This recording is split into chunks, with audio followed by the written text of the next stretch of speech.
Hello বন্ধুরা, welcome back to my channel মা মাসিদের রান্নাঘর। আজকে আমি আপনাদের মানকচু দিয়ে শাক তৈরি করে দেখাবো। তার জন্য দেখুন আমি কিছু মানকচু নিয়েছি, আর তার সঙ্গে দেখুন কি কি লাগছে। এখানে কিছু আমি বাদাম নিয়েছি, আর নিয়েছি ছোলা, নারকেল। তা দিয়ে আমি মানকচুর শাক তৈরি করে দেখাবো। সবগুলো কচু কেটে নিয়েছি। এখন এই কচুগুলোকে আমি ভাপিয়ে নেব।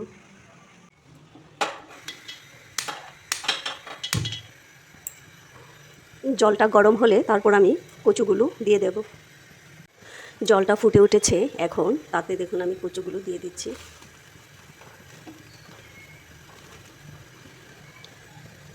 সবগুলো একসঙ্গে দেব না, কিছু কিছু মজে আসলে তারপর বাকিগুলো দেব। তাতে সামান্য পরিমাণে লবণ দিয়ে দিচ্ছি, তাহলে কচুগুলো খুব ভালো ভাপানো হবে।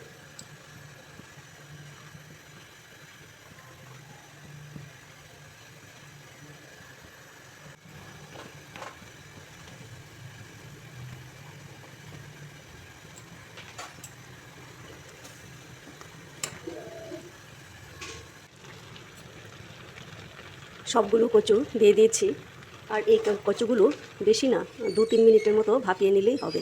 তারপর আমি জলটা ঝরিয়ে দেব। জলটা না ঝরালে গলায় ধরবে। কচুগুলো ভাপানো হয়ে গেছে, এখন জলটা ঝরিয়ে নেব।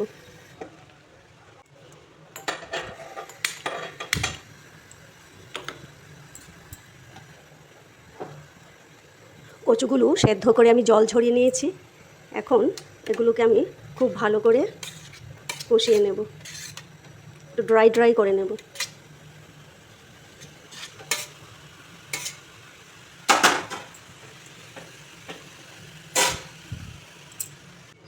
তাতে সামান্য পরিমাণে লবণ দিয়ে দিচ্ছি।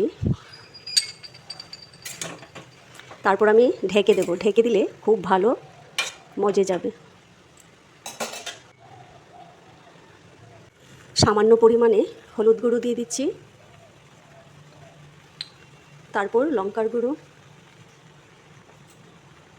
আর কয়েকটি কাঁচা লঙ্কা দিয়ে দিচ্ছি।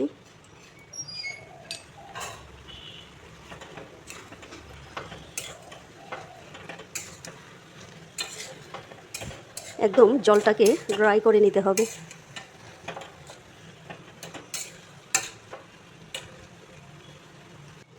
এতে কিছু ছোলা সিদ্ধ দিয়ে দিচ্ছি। এগুলো আমি আগেই সেদ্ধ করে নিয়েছিলাম। তারপরে এতে শুকনো শিমের বীজ এগুলো দিয়ে দিচ্ছি। এগুলো আমি আগে সেদ্ধ করে নিয়েছিলাম।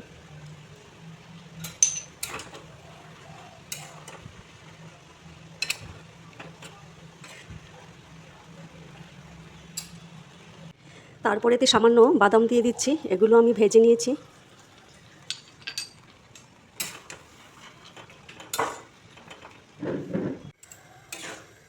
খুব সুন্দর ড্রাই হয়েছে দেখুন। এখন আমি সম্ভার দেব, এর বেশি ড্রাই করব না।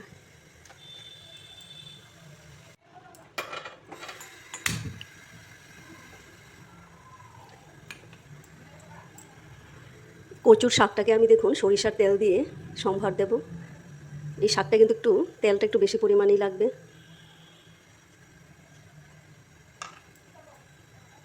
ফুরনে দেখুন কি কি দিচ্ছি। কালো জিরা, একটি তেজপাতা, 2টি শুকনো লঙ্কা।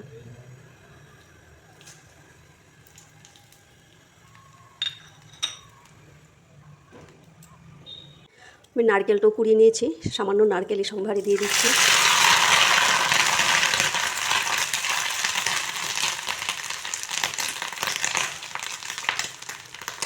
দেখুন কচুটাকেও আমি কষিয়ে নিয়েছিলাম, তাও দিয়ে দিচ্ছি।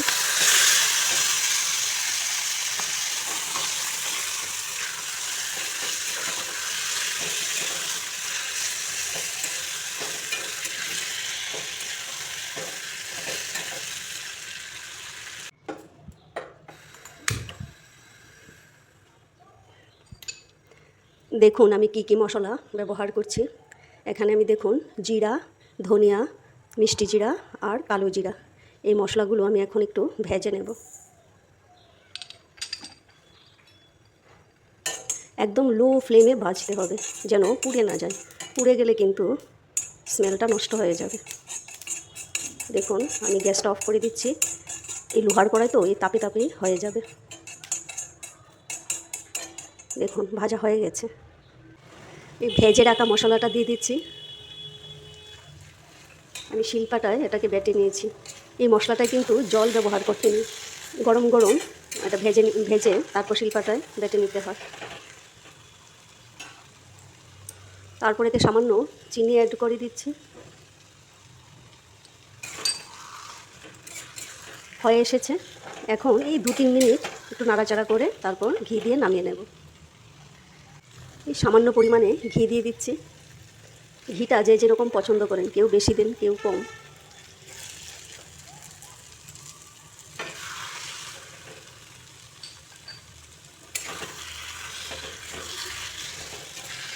হয়ে গেছে কচুর শাক। আর ট্রাই করবো না, দেখুন হয়ে গেছে। এরকম একটু একটু ভিজা ভিজা থাকলে ভালো লাগে। কমপ্লিট হয়ে গেছে। দেখুন কচুর শাকটা কত সুন্দর হয়েছে।